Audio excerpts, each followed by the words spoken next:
Transformer l'Afrique via l'éducation, engagement du groupe bancaire panafricain Ecobank qui a célébré l'édition 2023 de la journée Ecobank par l'organisation d'un webinaire sur l'importance des compétences numériques chez les jeunes pour améliorer leur accès à l'emploi et à leur autonomisation.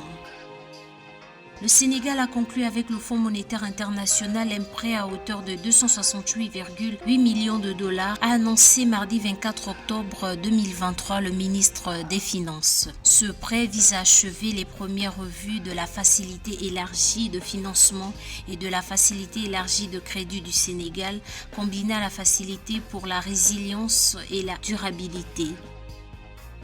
Le Cameroun a mobilisé un montant de 49,8 milliards de francs CFA sur le marché des titres publics de la BEAC. Selon le rapport des opérations publié par la Banque centrale, ces levées de fonds ont été effectuées au moyen d'émissions de bons du Trésor assimilables à 26 semaines et à 52 semaines.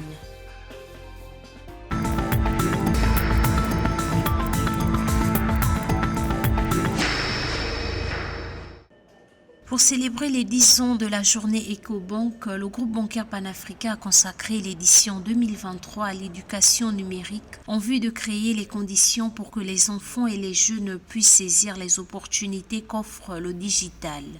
Les compétences numériques sont essentielles aujourd'hui pour étudier, communiquer, travailler, accéder aux informations utiles, utiliser des services publics en ligne et des applications de plusieurs acteurs du secteur privé. Pour Ecobank, ces compétences peuvent permettre aux jeunes du continent d'acquérir l'indépendance financière pour pouvoir créer de la valeur.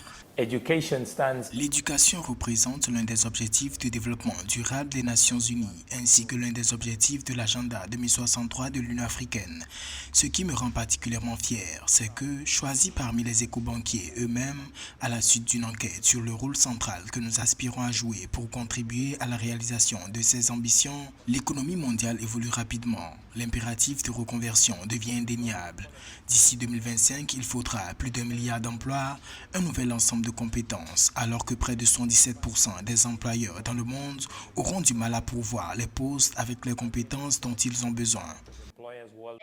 Le webinaire qui a été organisé à cette occasion le 21 octobre 2023 en présence du directeur général du groupe Ecobank, Jérémy Aouri, a attiré un grand nombre de participants avec plus d'1 millier de participants et a réuni des experts et des jeunes. Cette année, l'attention a été portée sur l'éducation numérique qui est essentielle pour permettre à l'Afrique de faire un bond en avant et d'accélérer son développement. D'ici 2030, d'après les données de la Société financière internationale relayées par Ecobank, 230 millions d'emplois en Afrique demanderont des compétences numériques.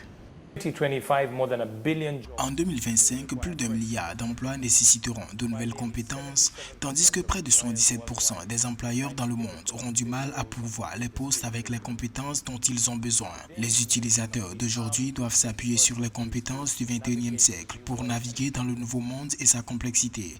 En Afrique, selon une étude de la Société financière internationale, 230 millions d'emplois sur le continent exigent des compétences numériques, non seulement dans le secteur technologique, mais bien sûr dans tous les domaines.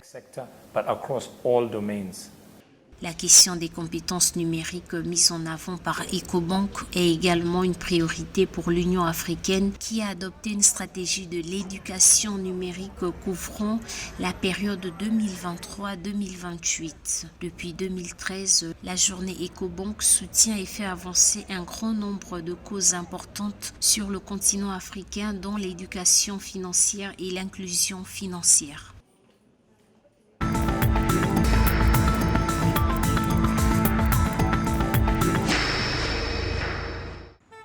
Le Sénégal a conclu avec le Fonds monétaire international un prêt à hauteur de 268,8 millions de dollars, selon une annonce faite le 24 octobre 2023 par le ministre sénégalais des Finances et du Budget, Mamadou Moustapha Ba. Ce prêt vise à achever les premières revues de la facilité élargie de financement et de la facilité élargie de crédit du Sénégal, combinée à la facilité pour la résilience et la durabilité. Cet accord sera soumis à l'approbation des hôtes autorités du FMI et de son conseil d'administration qui doit se réunir le 14 décembre prochain, a précisé Mamadou Ba lors de la conférence de presse animée conjointement à Dakar avec Edouard Jamaël, le chef d'une mission du FMI ayant séjourné pendant 2 semaines au Sénégal.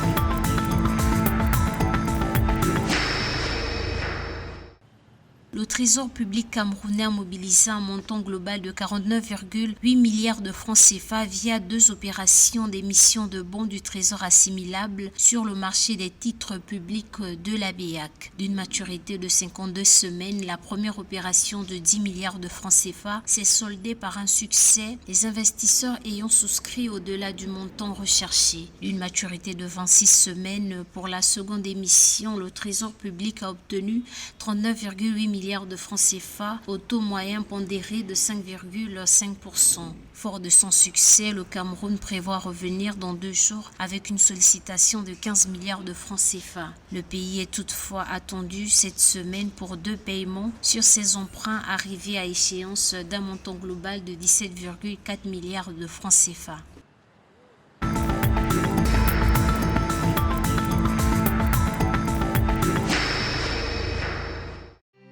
L'État de Côte d'Ivoire projette un budget de 13 720,7 milliards de francs CFA pour l'année 2024 contre 11 694,14 milliards de francs CFA en 2023, soit une progression de 17,3%.